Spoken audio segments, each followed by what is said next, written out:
Hello and welcome to the HistoryNetwork.org podcast.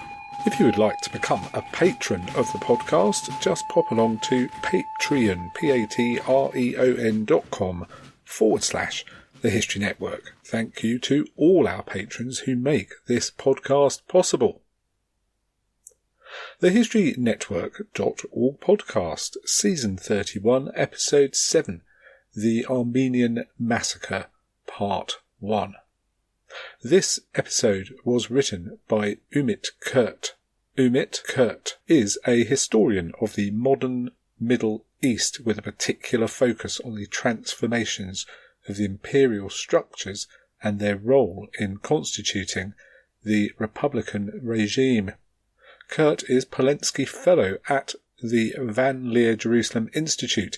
He is author of several books in Turkish and English, including The Spirit of the Laws, The Plunder of Wealth in the Armenian Genocide. His recent book is The Armenians of Aintab, The Economics of Genocide in an Ottoman Province, published by Harvard University Press, May 2021. We'll pop a link to the book on Facebook and on the website. He is currently teaching in the Department of Islamic and Middle Eastern Studies at the Hebrew University of Jerusalem. Kurt is the winner of the Discovery Early Career Research Award of 2021, given by the Australian Research Council. Agitation from the Armenian community for political reform and autonomy, brewing since the 1870s, was further intensified by large-scale massacres that occurred across the empire in 1894 to 1897 and in Cilicia in 1909. Additionally, the more seemingly benign expressions of oppression and discrimination faced by the Armenians, which had increased throughout the second half of the 19th century, also contributed to growing discontent. Though they had already suffered grave injustices, the previous misfortunes of the Ottoman Armenians paled into comparison to the genocide of 1915 to 1916.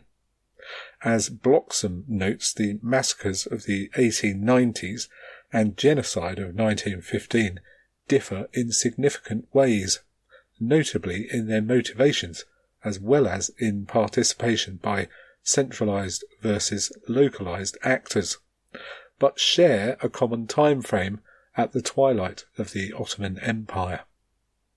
Finally, the massacres of 1894 to 1897 themselves charted the course of what was to come, conditioning the mentality of both perpetrators and victims.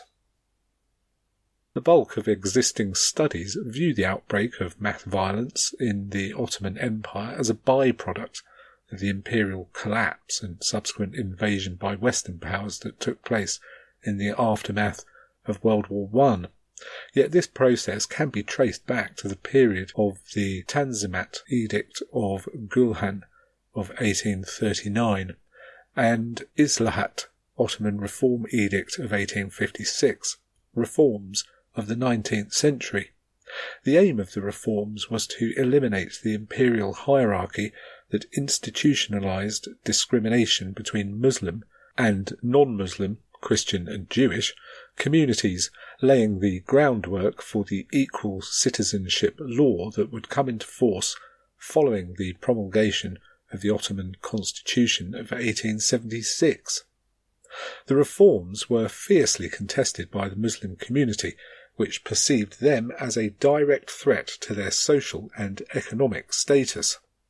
Central actors in this response were factions of ayans, local Muslim dignitaries wielding administrative authority, tribal leaders and landowners on the one side, and Christian nationalists on the other. Muslim clergy as well as local elites, especially in eastern Anatolia and Cilicia, were also influential in this process. In eastern Anatolia, outside the major towns, central government control was mostly nominal. The countryside was dominated by shifting groups of local notables, insurgents, semi-nomadic Kurdish and Turkmen tribes. Reactions were particularly fierce in borderland and religiously mixed areas such as Kosovo, Transjordan, Albania and the Kurdish tribal zones. Such reactions served to stall reforms in these borderlands, where the Tanzimat and the Islahat were effectively dead on arrival. Yet disenchantment with these reforms was not only a matter of bigotry. The 19th century was, for the Empire, a period of immense territorial loss and painful separatist movements. The Ottoman government, engrossed in European politics with the 1856 Treaty of Paris, and seeking to preserve its integrity, attempted to gauge the shifting tides of the international political balances, yet suffered a vast loss of power. This era also saw the emergence of Greek independence, French control of Tunisia, British control of Egypt and Cyprus, and the Empire's loss of Bessarabia, Serbia, Abatsa, and Mingrelia. The shrinking of territory persisted, with Crete in 1908, Libya and Tripoli in 1912, and Macedonia and Albania in 1913. These developments had a profound effect on Ottoman society. Military defeat produced successive waves of migration and resettlement. The mass exodus of Muslim refugees fleeing the Crimean War, and intensified by the 1877-78 Russo-Turkish War, the Russian annexation of Kars, Ardahan and Batumi, and the nascent Balkan nations, born of the 1878 Treaty of San Stefano, exacerbated grievances against the Armenians and other Christian populations, as these refugees had suffered greatly at the hands of Christian regimes. The European powers, however, quickly grew wary of the treaty, which emboldened Russia in the Balkans and eastern Anatolia. Hence the treaty was allowed to collapse shortly after its signing, and the European powers convened in Berlin in 1878 to produce a new agreement that would be more advantageous for the Ottomans. Macedonia and eastern Thrace reverted to Ottoman control, the nascent Bulgaria was reduced in size, and the Ottomans regained control of the Istanbul and Dardanelles Straits with an understanding of their unimpeded control of maritime trade. Nonetheless, the new agreement failed to dispel anxieties within the Ottoman administration, especially regarding the status of the Armenian communities. The treaty included reforms but contained no provisions on foreign enforcement mechanisms, and Ottoman authorities feared Article 61, explained later, could be used as grounds for Armenian secession. The distrust the Ottomans felt for the Christian citizens of the Empire prior to the Berlin Treaty deepened into conviction that the non-Muslims sought to collude with foreign adversaries in order to bring about the state's downfall. The great powers, with an eye on Russia, further stoked Ottoman paranoia of a subversive Christian movement, leading to the Ottoman Empire further imperiling the Christian groups for whom the Europeans had previously shown concern. Making matters worse for the Armenians, the Ottoman state encouraged displaced Muslim citizens to settle in Armenian-populated regions, heightening security concerns for Armenian communities. This combination of defeat, out-migration, and belated efforts towards institutional modernization via reforms exposed and exacerbated the religious polarization occurring in the Ottoman Empire. Such feelings were intensified by the rapid social and economic changes that were taking place within the state and society. The 19th century was a period of steady demographic decline and diminishing social mobility for the Muslim population. In many areas, commerce, agriculture, and industry passed into the hands of an emerging Christian elite that benefited from foreign power intervention, the Empire's gradual entrance into European communities, and a newfound sense of collective ethnic identity among the Ottoman Christians. Ethno-religious disputes coalesced in this context. For the Armenians and other Ottoman Christians, these developments elevated their grievances without the implementation of reforms. For the Ottoman statesmen, they led to a growing suspicion of the Ottoman Christians because of their sudden international prominence. The Ottoman Christian question thus emerged as the amalgamation of issues of territory, agriculture, demographics, and an incipient collective consciousness. The unrest caused by the Tanzimat reforms, military defeats, and weakening of the government's control over more distant reaches of the empire compelled a stronger state response during the reign of Abdul Hamid II. In such a heightened political atmosphere, ethno-religious relations deteriorated in the decades preceding the massacres of the 1890s. The breakdown in Muslim-Christian relations was not limited to Anatolia. Intercommunal violence broke out in numerous provinces. In 1860, intercommunal tension between the Maronite and the Druze communities of Mount Lebanon resulted in violence and massacres. Such incidents were no less conspicuous in the Balkans, including the April 1876 uprising in Bulgaria and the Cretan revolts of 1866-69 and 1894. In 1894 to 1897, the predominantly Kurdish and Armenian eastern provinces of the Ottoman Empire witnessed the massacre of the Armenian population. In 1909, shortly after the constitutional revolution of 1908, the Armenian population of Adana endured pogroms and massacres.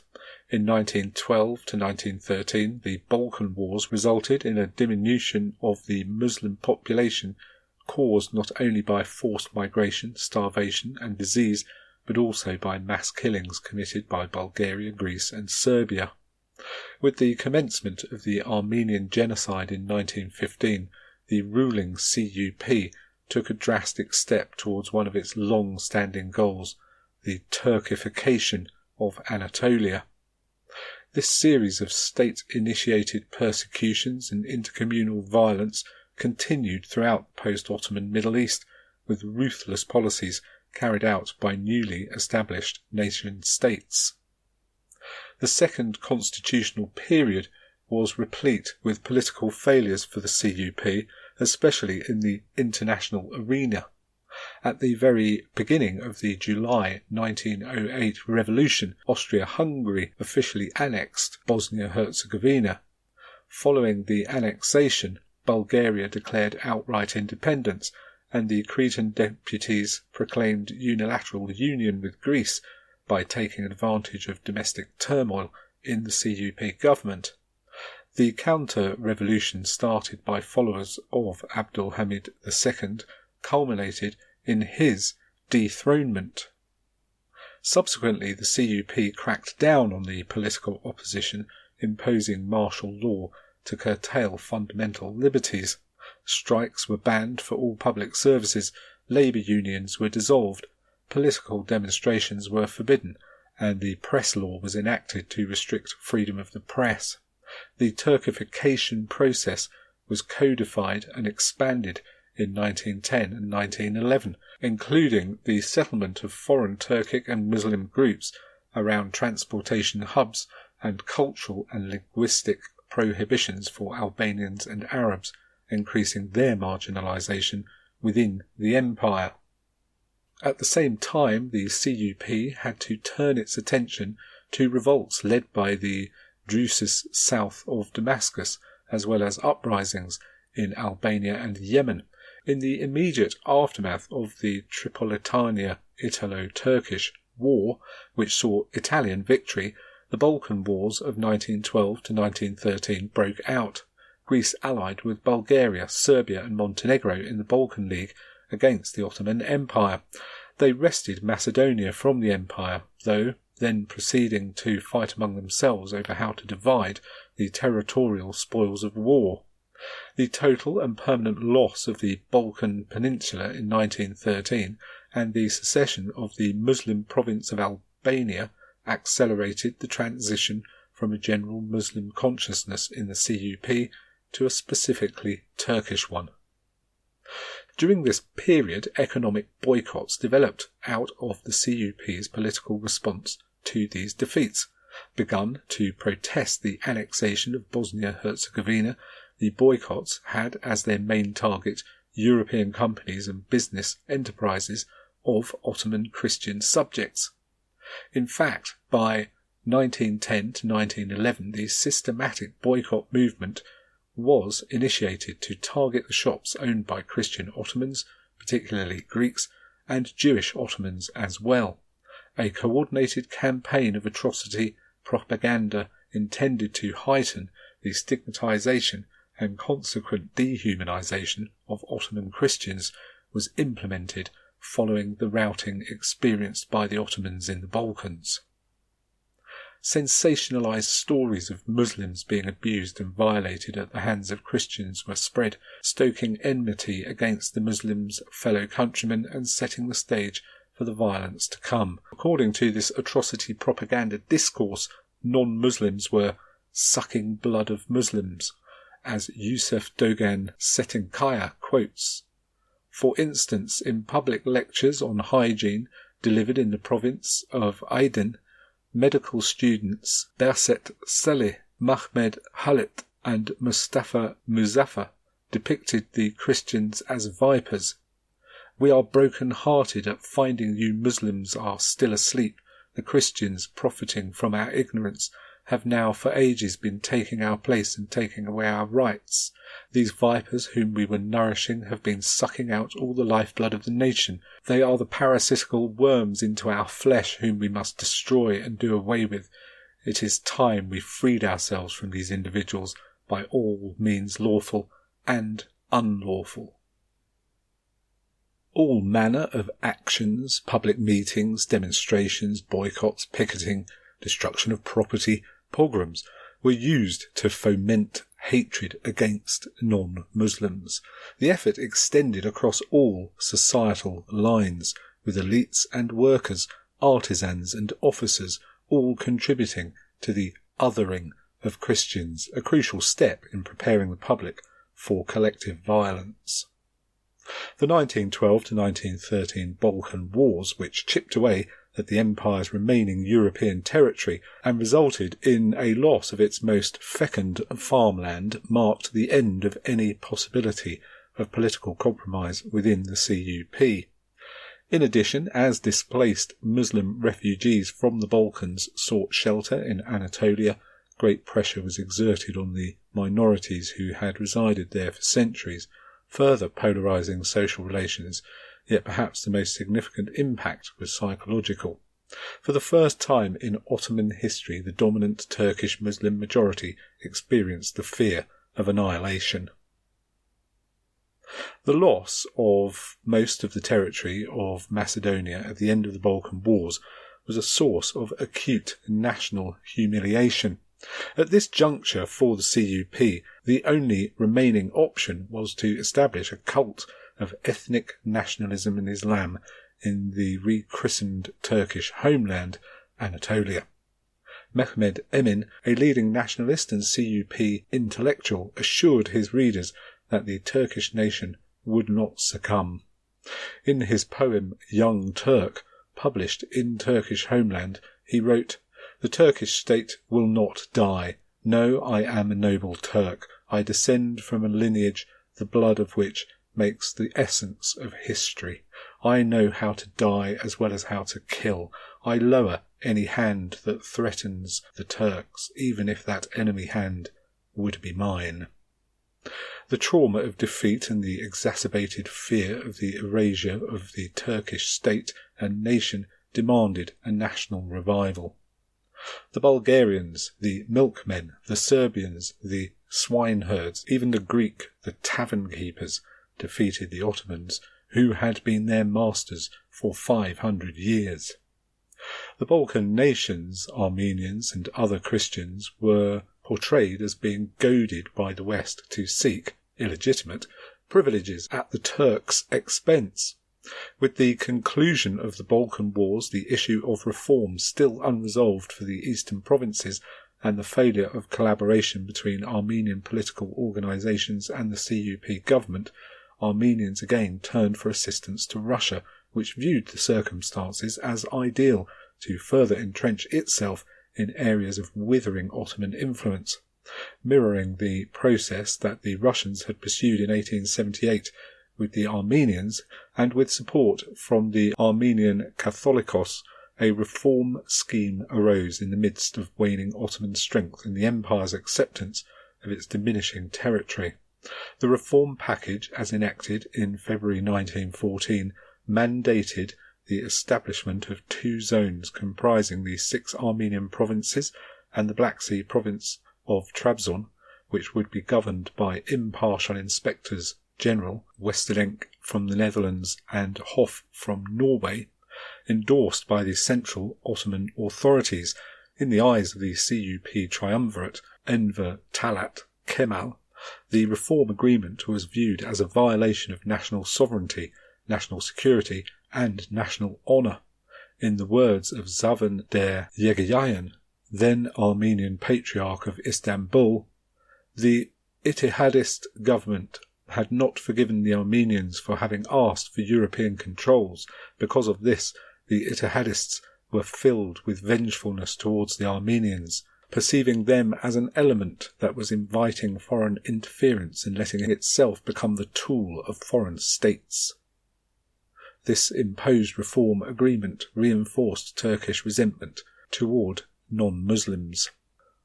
On the eve of World War I, this mindset of the CUP leaders fostering and legitimising radical ideas in the empire paralleled the rise to power of Enver, the Minister of War and the Chief of General Staff of the Ottoman Army, and with him a radical, militant segment within the Young Turks, including those who would become 2 major perpetrators of 1915, Dr. Nazim and Dr. Bahadin Sakir, staunch members of the CUP. This reform plan fueled radical voices in the CUP, evident in Talat's, Minister of the Interior and mastermind of Armenian deportation and genocide, reprimand of the Armenians at the onset of the deportations the following year. The plan, moreover, signalled the injection of fury into discourse for decades to come. While the CUP started the revolution to restore the Ottoman constitution and parliament, the euphoria was short-lived. Both domestic political developments and international geopolitics contributed to the failure of the Ittihadi-i Ottoman unity, and the experience of total war sealed the empire's fate. The 1915 Armenian genocide marks the end of Ottomanism. It dispenses whatever hope there was remaining for the making of a multicultural, multi-religious and multi-ethnic modern polity based on relations of mutual obligations between the Sultan and his subjects. Well, thank you, Umit, for that excellent first part to the Armenian Massacre. Thanks very much for writing that for us. If you would like to write a script for us, just drop us a line, info@thehistorynetwork.org, with your idea. And please remember, if you'd like to become a patron of the podcast, patreon.com/The Network for that. And thank you once again to all our patrons who make this podcast possible. Thanks again for listening. You've been listening to the HistoryNetwork.org podcast, written by Umit Kurt, read by Nick Barker.